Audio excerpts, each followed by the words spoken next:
ইরানের supreme leader Ayatollah Ali খামেনির সাথে একদিকে মিল আছে জামায়াতের ডাক্তার শফিকুর রহমানের। তাদের মতাদর্শের এক অনমনীয় অবস্থান এবছর দুজনকেই কঠিন পরিস্থিতিতে ফেলে দিয়েছে। এর মধ্যে একজনকে মৃত্যুর মতো চরম মূল্য দিতে হয়েছে, আরেকজনকে এবার নির্বাচনে জয়ের দ্বারপ্রান্তে দাঁড়িয়েও পরাজয়ের গ্লানি মেনে নিতে হয়েছে। ক্ষমতায় গেলে নারীদের কর্মঘণ্টা কমিয়ে দেয়া হবে, নারীরা কখনো নেতৃত্বে যেতে পারবে না। নির্বাচনের আগে নারীদের নিয়ে এ ধরনের কথা বলে বিতর্কিত হন জামায়াতের আমির ডাক্তার শফিকুর রহমান। তার কথায় নিন্দা জানায় অনেকে, কিন্তু অবস্থান থেকে সরে দাঁড়াননি তিনি। নির্বাচনী ফলাফলে দেখা গেল নারীদের নীরব ভোটে পরাজিত হয়েছে জামায়াত।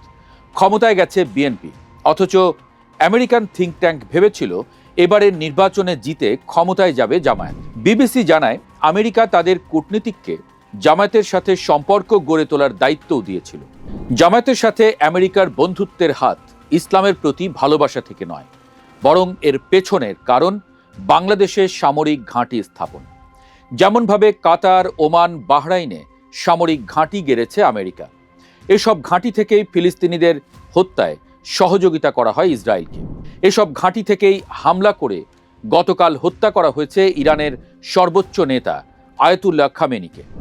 দক্ষিণ এশিয়া অঞ্চলে চীনের আধিপত্য মোকাবেলায় আমেরিকার বন্ধু ভারত।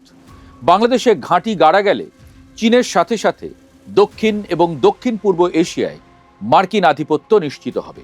আমেরিকা চায় বাংলাদেশে এমন একটি সরকার ক্ষমতায় আসুক যারা আমেরিকার কথা শুনবে। সেজন্যই জামায়াতকে চেয়েছিল দেশটি। ক্ষমতায় যাওয়া এবং ক্ষমতায় টিকে থাকার স্বার্থে পশ্চিমা দুনিয়ার যে কোনো কথা শুনতেই প্রস্তুত ছিল জামায়াত। কিন্তু বাংলাদেশের ভোটাররা, বিশেষ করে নারী ভোটাররা হতাশ করে দলটিকে।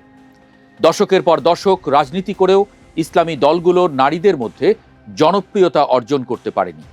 নারীর ক্ষমতায়ন প্রশ্নেই এই দলগুলোর সাথে অন্যদের মতবিরোধ তৈরি হয়। খামেনির ইরানকেও কিছুদিন আগেই এই পরিস্থিতি মোকাবেলা করতে হয়েছে। 2022 সালের সেপ্টেম্বরে তেহরানের রাস্তায় ঠিকমতো হিজাব না পরার অপরাধে মাহসা আমিনি নামে 22 বছরের তরুণীকে পিটিয়ে হত্যা করে ইরানি পুলিশ। এর প্রতিবাদে স্কুল কলেজের ছাত্রীরা সহ লাখ লাখ তরুণ তরুণী রাস্তায় নেমে আসে। সেই আন্দোলনে 68 জন শিশু সহ 551 জনকে গুলি করে হত্যা করে ইরানি পুলিশ, জানিয়েছে ইরানি মানবাধিকার প্রতিষ্ঠান ইন্ডগো। মানুষের ভিন্ন মত বা ভিন্ন রুচিকে স্বীকৃতি তো দূরের কথা, সরকারের বিরুদ্ধে যে কোনো দাবিতে আন্দোলন করাটাকেই ইরানে রাষ্ট্রদ্রোহিতা হিসেবে দেখা হয়। এবছরের শুরুর কথাই ধরা যাক। দ্রব্যমূল্য বৃদ্ধির প্রতিবাদে শুরু হওয়া বিক্ষোভে গুলি করে সারা দেশের মানুষকে রাস্তায় নামিয়ে দেয় খামেনি এবং তার অনুগত ইরানি সরকার। সারা দেশে চলা সেই বিক্ষোভে 35,000 মানুষকে গুলি করে হত্যা করা হয়েছে বলে ইরানি মানবাধিকার সংস্থাগুলো দাবি করেছে। এ কারণেই খামেনির মৃত্যুর খবর প্রকাশের পর তেহরানের রাস্তায় কোথাও কোথাও উল্লাস করেছে একদল মানুষ। তবে এখন পর্যন্ত উল্লসিত মানুষ খুব বেশি দেখা যাচ্ছে না, কারণ ইরানে ইসলামী শাসন এখনো শেষ হয়নি। খামেনি সহ সামরিক বাহিনী পরিচালনার শীর্ষ নেতৃত্বের সবাই মৃত্যুবরণ করেছেন। যুদ্ধের ময়দানে ইরানের পরাজয় হয়তো সময়ের ব্যাপার মাত্র, কিন্তু এখনো ইরানি পুলিশ এবং সেনাবাহিনী সরকারের পক্ষেই আছে, জনগণের পক্ষে অবস্থান নেয়নি। কাজেই এখনই দলে দলে মানুষ রাস্তায় নেমে আসছে না, তবে রাস্তায় মানুষ না থাকলেও তারা সরকারের পক্ষে নেই। সাধারণ মানুষ মার্কিন আগ্রাসনের বিরুদ্ধে, এ কারণেই সরকার এখনো টিকে আছে। কিন্তু মানুষ যে সরকারের পক্ষে নেই তা গত মাসের আন্দোলনেই প্রমাণ হয়ে গেছে। বাংলাদেশেও নির্বাচনের আগেও সামাজিক মাধ্যম সহ নির্বাচনী প্রচারণায় মনে হচ্ছিল জামায়াতই সব ভোট পাবে, কিন্তু সাধারণ মানুষ যে জামায়াতের সাথে ছিল না তা প্রমাণ হয়েছে ভোটের পর। না থাকার কারণগুলো আবার ইরানের সঙ্গে মিলে যায়।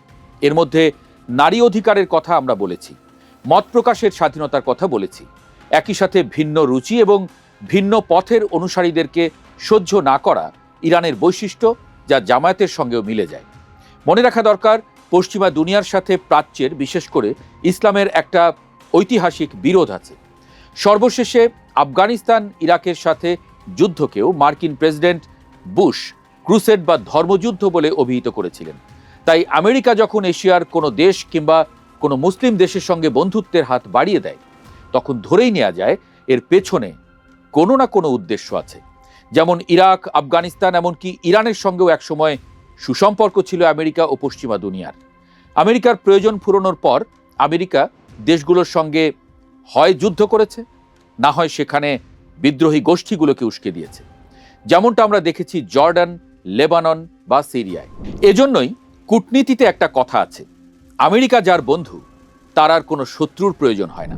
বাংলাদেশে আমেরিকা যখন জামায়াতের সঙ্গে বন্ধুত্বের হাত বাড়িয়ে দিয়েছে, এর মানে জামায়াত নিজে তো ধ্বংসের মুখোমুখি হবেই, একই সাথে বাংলাদেশকেও বিপদে ফেলবে।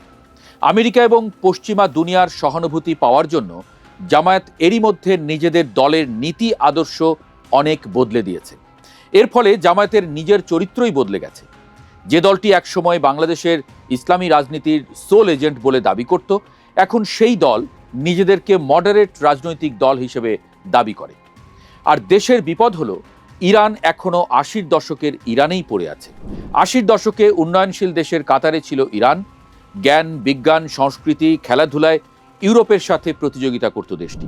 ইসলামিক শাসনের ৪৭ বছরে এই অবস্থানের কোনো উন্নতি হয়নি। মাঝখানে ইসলামী শাসনের নামে লাখ লাখ মানুষকে মৃত্যুর মুখে ঠেলে দেওয়া হলো।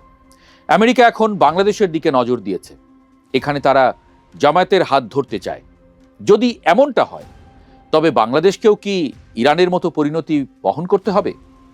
তবে বাংলাদেশের এবারে নির্বাচনে জিততে পারেনি জামায়াত। আগেই যেমন বলছিলাম, এই পরাজয়ের পেছনে আছে নারী ভোটারদের রায়। ইরানেও নারীদের অধিকার হরণ করে করুণ পরিণতি বরণ করতে হয়েছে খামেনিকে। শেষ পর্যন্ত ইরান যদি টিকেও যায়, তাহলে তাদেরকে ভিন্ন মত এবং ভিন্ন পথের অনুসারীদেরকে গ্রহণ করেই এগোতে হবে। আর যদি শেষ পর্যন্ত ইরানে ইসলামী শাসনের অবসান ঘটে, সেক্ষেত্রে নতুন সরকারকেও এ বিষয়গুলো মাথায় রাখতে হবে। বাংলাদেশের মানুষ এরই মধ্যে ঠিক করেছে তারা কোন পথে যাবে। ইরান কোন দিকে যাবে তাও ঠিক করার এখনই সময়।